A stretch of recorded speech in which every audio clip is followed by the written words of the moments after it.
Hi, and welcome to The Literary Sipper. I'm your host, Amber Vitti Hill, and today we're going to be talking about creative pairings and why it's important that you start exploring a secondary creative path. Many of you know that Joni Mitchell is not only the greatest singer-songwriter of our time, but is also a prolific painter and painted many and many of her album covers. But did you also know that this pairing between a primary art and a secondary art is not uncommon among many artists? So people like Tom Waits come to mind. They're musicians, but they've also dabbled in acting. Baryshnikov, trained ballet dancer, also an actor. Nietzsche was not just a philosopher-writer, but also a dancer. Patti Smith, of course, poet, photographer, musician, everything. She's the embodiment of art. David Byrne was an art student, but of course, music maker and now documentary film producer. And I think this is incredibly important to one's creative practice, to start to pair your primary artistic outlet with a secondary one, especially if you find yourself as someone who has been pursuing their art for a long time. Art feeds art. And in order to stay creative and to stay inspired and to stay motivated and push boundaries, which is the role of the artist, you have to stay in the beginner's mind. And the only way to stay in the beginner's mind is to try something new. So one of the people that I follow is a guitar instructor it's called Justin Guitars. And in order to create better lessons for the beginning guitarist, he decided to teach himself to play left-handed. And in doing so, was able to see more clearly where people might stumble in their pursuit of this new instrument. And I kind of think of pairing in the same way, that in order to see maybe where you are struggling a little bit in your creative process, starting a new enterprise can unlock some of those doubts and fears because there's nothing at stake for you.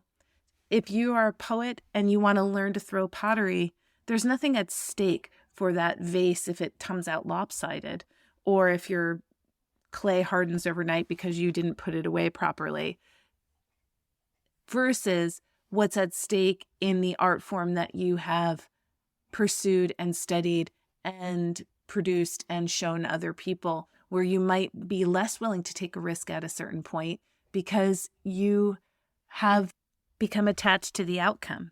The longer you pursue a certain type of art, the harder it is to feel challenged. And the challenge is what feeds the art. And if I found lately that in listening to some old interviews with jazz musicians, in particular, the old guys were always wanting to see what was new, what was next. And in seeing what was next, they moved, people like Herbie Hancock and Miles Davis moved towards newness, towards new sound. And they were able to do that because they were unafraid to try things. And they were unafraid to explore rather than keep doing the same 6 riffs over and over every night. That boredom that sets in does not feed the artist's mind. It's not what they wanted. Coltrane wrote, "There is never any end. There are always new sounds to imagine, new feelings to get at, and always there is the need to keep purifying those feelings and sounds so that we can really see what we've discovered in its pure state, so that we can see more and more clearly what we are. In that way, we can give to those who listen the essence, the best of what we are. But to do that at each stage, we have to keep on cleaning the mirror." And I love this idea of cleaning the mirror and seeing yourself more clearly as an artist so that you can engage those sounds. And you think about Kandinsky and how he paired art and music, or Alvin Ailey and dance and art and the landscape of the human body and the human experience. In order to get the depth and breadth and history of a certain genre, you have to be challenging that genre all of the time. And one of the best ways to challenge your genre is to start investigating other creative paths and how they can then inform the creative enterprise that you're a part of. So if you are a musician and you study art the way Joni did, what is it about that art as meditation that you can then bring in more inspiration to your music, or that it can walk hand in hand and that you're really living the visual embodiment of what you want people to hear orally? And I think that the way of leaving things behind a little bit to percolate so that you can come back to them with fresh eyes and ears without losing touch with the creative process is an important part of the process itself.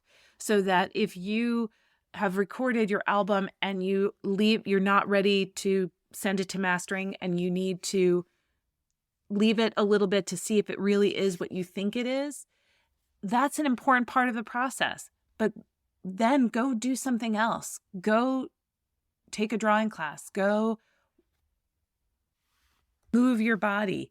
Go try something, a new instrument. Try something you've never played before, or at least, at the very least, go and see and be saturated in another creative person's creative process themselves. Go see music you've never seen. Go see a play you've never seen.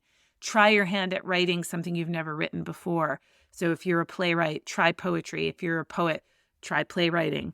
And in that way, when you return to the work that you are in the middle of making, you yourself have changed because you've gone through from the beginning to the end of a new process. We can't get attached to who we are when we're exploring new art. And it keeps us aligned with the newness when we start to pair our work with another type of work. When you begin your pairing, you can feel very vulnerable for the first time in a long time because you are starting off with something new that you haven't practiced, that you don't really have any understanding of how it will work, what will come of it, why you're doing it. And in that way, those feelings can feed and inform your work later. Sometimes the secondary avenue will not show you the direct reflection of yourself. It's not a mirror, it's art after all. But what it does is it allows you to see what feelings and emotions rise to the surface when you are in that space, especially the space of the beginner. So, for example, when I was in a rut with my writing, I began taking ballet classes. And when I did, I really found that I was seeking something more elegant in my life, that I felt really elegant when I danced. I took ballet, of course, and that's just in the process, right? Is extension and beautiful lines. But it also was this energy that moved through me. And when I returned to my writing desk, I found that I wanted to encapsulate some of that same elegant energy in my writing. So spending a lot more time thinking about physical description, thinking about setting, thinking about the length of lines. And you can find that the same themes translate from art to art to art because it's all the same. It's all reaching for the mystic and trying to process it for all of us to make sense out of the chaos. So whether you're dancing or painting or writing, we are all trying to make sense of this life. And so pay attention when you do begin your secondary path. What are the themes that keep coming up for you? Are there things around shyness or encouragement or doubt? Are there things about your body or the space that you need to be in, the need for light or music? What is it that really is inspiring you in that new place, in that new way? What is it that keeps coming up for you over and over again? And pay attention to it. And then when you return to your work, return with that idea at the forefront and see what's there. If you left words behind, see how you have changed See how those themes can then be applied to those words. If you're a dancer and you've decided to paint, see how much color informs you, or rhythm or movement. There are so many shared things about art, so much shared vocabulary, so much shared instinct and inspiration. The fact that you study and train, but yet ideas seem to magically appear in front of you because you're open to them. So I just keep encouraging you to be as open as possible and keep exploring. And especially for those of you who define yourself by the art that you do, maybe it's time to take a little detour for a little while and then get back to the business at hand of making things for the world. I hope you're well, and I'll talk to you next time. Bye. Thanks for listening to The Literary Sipper. I hope you enjoyed this episode and learned something new. If you did, please subscribe and leave a rating and review if you're feeling especially generous. Until next time, keep reading, keep writing, and keep putting your voice in the world. It's waiting for you.